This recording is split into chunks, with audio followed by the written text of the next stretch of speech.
Bismillahirrahmanirrahim. Assalamualaikum warahmatullahi wabarakatuh.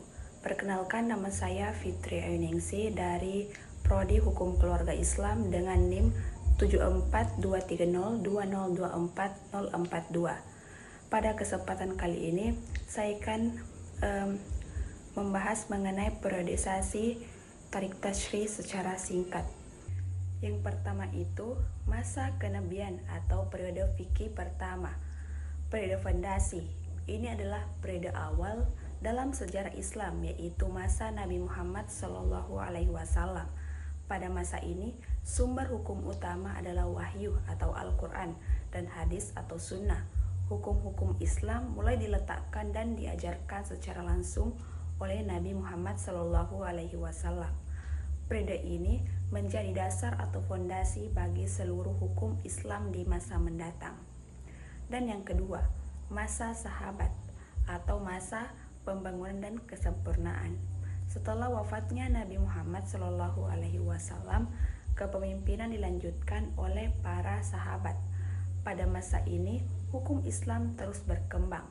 Para sahabat berijtihad mencari dan menetapkan hukum untuk masalah-masalah baru yang tidak ada dalam Al-Quran dan hadis. Periode ini adalah masa pembangunan dan penyempurnaan hukum Islam karena para sahabat memperluas dan mengimplementasikan ajaran Nabi ke dalam berbagai aspek kehidupan. Dan yang ketiga disebut dengan masa kebangkitan atau berdirinya mazhab-mazhab. Periode ini terbagi menjadi dua era, yaitu kekhalifahan besar yang dinamakan Abbasiyah atau dinasti Abbasiyah dari tahun 132 Hijriah hingga 656 Hijriah. Dan yang ketiga, dinasti Umayyah dari tahun 40 Hijriah hingga 132 Hijriah. Pada masa ini, terutama di era Abbasiyah, ilmu pengetahuan berkembang pesat. Ini adalah masa kebangkitan intelektual di mana banyak ulama besar seperti Imam Hanafi, Maliki, Syafi'i, dan Hambali muncul dan mendirikan mazhab-mazhab fikih yang menjadi pedoman bagi umat Islam. Ini menunjukkan bahwa pada masa ini ilmu-ilmu Islam termasuk fikih mulai dibukukan secara sistematis dan para imam mujtahid memainkan peran sentral dalam proses saat itu. Dan yang keempat, masa taklid, kebekuan dan stagnasi. Setelah periode keemasan mazhab terjadi kecenderungan untuk taklid, yaitu mengikuti pendapat mazhab tanpa ijtihad mandiri.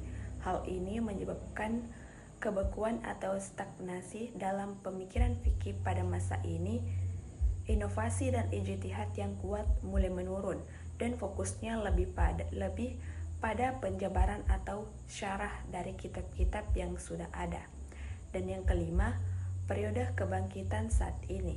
Ini adalah periode modern di mana ada upaya untuk kembali membuka pintu ijtihad dan tidak hanya terpaku pada taklid, dan dorongan untuk meninjau kembali hukum-hukum Islam agar relevan dengan tantangan dan masalah kontemporer. Ini bertujuan untuk membangkitkan semangat, inovasi, dan pemikiran kritis dalam fikih. Mungkin itu saja yang sempat saya paparkan. Mohon maaf jika ada kekurangan. Sekian dan terima kasih. Wassalamualaikum warahmatullahi wabarakatuh.